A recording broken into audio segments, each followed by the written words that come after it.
Good morning. It is about 5:40 right now, and I'm getting up to do a long run and exercise. So let's build up some lungs uh, and get a little cardio in.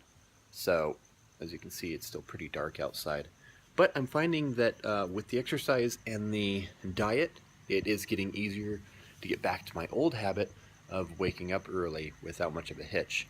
When I wasn't eating good for the last few months, and wasn't hardly exercising, I found that I was sleeping until 7 and 8 o'clock, sometimes 9 a.m. in the morning. And it's a lot easier to get up when I just feel more energized, even though I'm technically using more energy. So, anyway, it's helping already. The problem wasn't that hey-ya was bad. The problem was that hey-ya wasn't familiar. Radio listeners didn't want to make a conscious decision each time they were presented with... All right, so I just got done with my morning workout, and I've only been doing the workouts for a few days now, but I upped it quite a bit, and I forced myself to do 5.5 mile run, which for running always seems long to me. So, and then did a bit of normal cardio, sit-ups, push-ups, some back exercises, and some leg exercises, squats and jumps and ladders and such. So anyway, I'm pretty spent. I'm gonna go take a shower, eat some breakfast.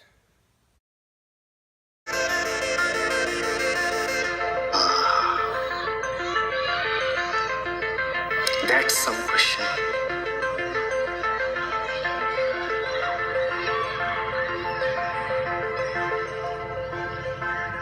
How to become a child again? Started, and so yeah, it's time for breakfast, and I have some water with me. This is a refillable water because I just have been using purified water, so I'm not using bottles or anything like that. I just keep refilling this, and I'll take this everywhere with me, so that's why it's enclosed, not just in a glass. But anyway, this is 20 ounces, and so I've made a habit of drinking one of these before every meal. The reason being just to help fill some of that space in my stomach and help beat the chance of overeating.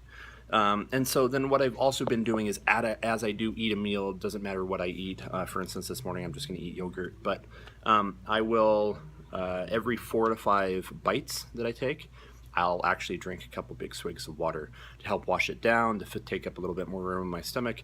And I find that I'm eating about half the amount that I was before. So yes, I know calorie consumption is a good thing, but yeah, I don't want to be consuming too many bad calories or whatever. So choosing a little bit smarter foods and nutrient-dense foods and mixing it with some water has been a good thing.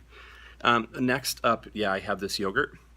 And this is a Greek 80 calorie yogurt. So this is the lowest one I found at our local supermarket. And it's just 80 calories, which is really nice. Dannon makes it.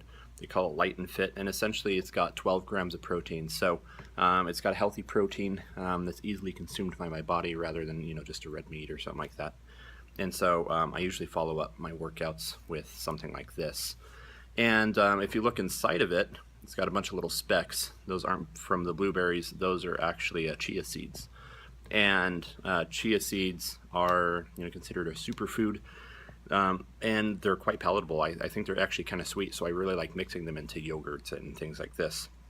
Something else I've been using a lot of is flaxseed, and you can buy both of those just in bags at the supermarket. But yeah, so this is quite tasty, and the big payoff for the day and part of building habits was creating a habit loop, and one of the components of the habit loop is to have mini payoffs. So rather than just the ultimate payoff of going to the Olympics or whatever it is, you have to have a bunch of mini payoffs in the process. And so my payoff for today's workout and getting up early this morning is this guy. And you saw me cutting up that fruit a little bit earlier, putting the fruit in the bags, and essentially it's got some pineapple in it, strawberries, raspberries, blueberries, and the superfood blackberry. So anyway, it's just pretty much a berry smoothie, and for the base I use some whole pulp, orange juice, and water. So anyway, it's sweet and it's healthy. It's got no extra sugar or anything like that. So, and that's what makes up my breakfast. So eating healthy and feeling right, feeling the body right, I think is going to be one of the big things I have to stick to. And I'll probably bring this up a few times, but I see the brain. This is the eating right is like for your mental and physical well-being. Your brain consumes a very large part of your energy that you consume.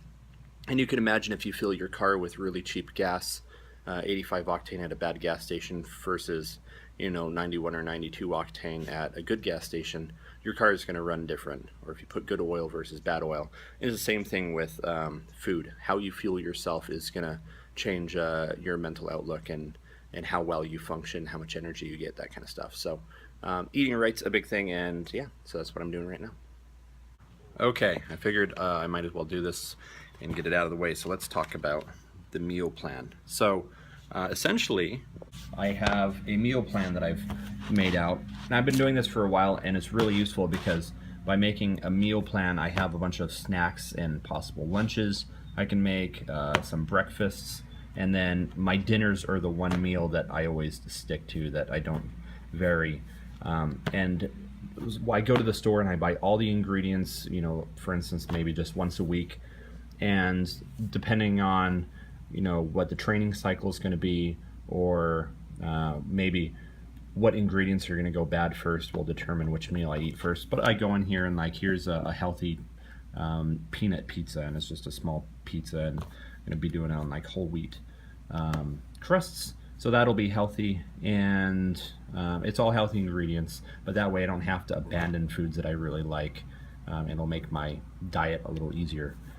This is just a chicken breast, pesto tomato, chicken tikka masala, shrimp fried rice. It's just, got rice, shrimp, and a bunch of veggies in it, egg, which is really good for cycling and such. Anyway, so these are all, listed off in days. So these meals I make for dinner.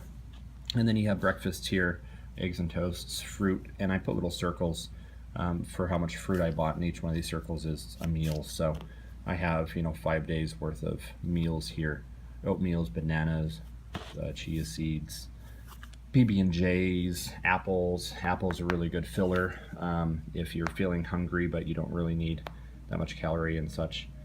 Anyway, by sticking to the meal plan, something like this, you don't give yourself quite as much chance to go out and maybe you're running down the street and I don't have anything at home. I can't tell you how many times I did that, where I'm out and about and I don't have the time, or maybe I don't have the energy to go home and cook a meal. And so yeah, I just stop by and pick up a hamburger or something like that. So this is going to help alleviate the chances of me doing that, because I already have the food purchased. In most cases, a lot of these meals I have prepared already. So I spend one block at a time, like you saw with the fruit, and I chop up everything at once. I'll throw it in the freezer, or I'll cut up the chicken, throw them in individual meal baggies, put them in the fridge. It's just things like that to help alleviate how much time I'm going to spend after having to cook. Even though I really like cooking, I might not always have the time for it. So it's really important to have a meal plan for me implemented. Yesterday I gave a call to a couple cycling shops up in Salt Lake City area. Ones that I knew had teams and team riders that did local competitions, but also things on a bigger scale. And one of them that I got a hold of was Canyon Bicycles. They had a team that I saw compete in the Tour of Utah that I was talking about that really inspired me. And I've been to their cycle shop a couple times to pick up small parts years ago. But it looks like they've expanded since then, and they have teams now. So I called a couple of them, actually. They kind of forwarded me on and passed me along to people that might be able to help me. And essentially what I'm asking them is, hey, I want to learn. I really don't know that much about professional riding. I really want to get into the world of professional riding and meet people. Is there, support group that I can go hang out with, that I can do group rides with, that can help me train, and just, make some friends in the industry. So rather than trying to tackle this all by myself, I know hanging out and being with other people is a really good first step. So anyway, I got information for a guy that's supposed to be really able to help me. Anyway, so I have a few notes here on my phone, but I'm going to give him a call and I'll talk over speakerphone, and then I'm going to add a few more notes and yeah, hopefully I can get some good connections. So this guy's name is Mark, and I'm going to give him a call now.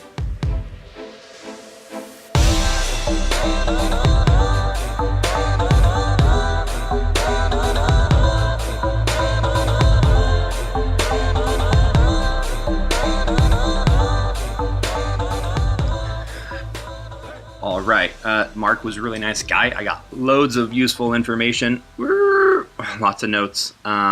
So that's really cool. It gave me something to research, and I'm actually scheduled to go do a ride with him in a couple weekends, which will be lots of fun with a small group of 8 to 12 riders. So I'll get some practice doing some group riding, which I have really no experience doing. And he gave me a couple other things that I could look up to better my understanding of the cycling before I get to ride with a group. So that should be lots of fun.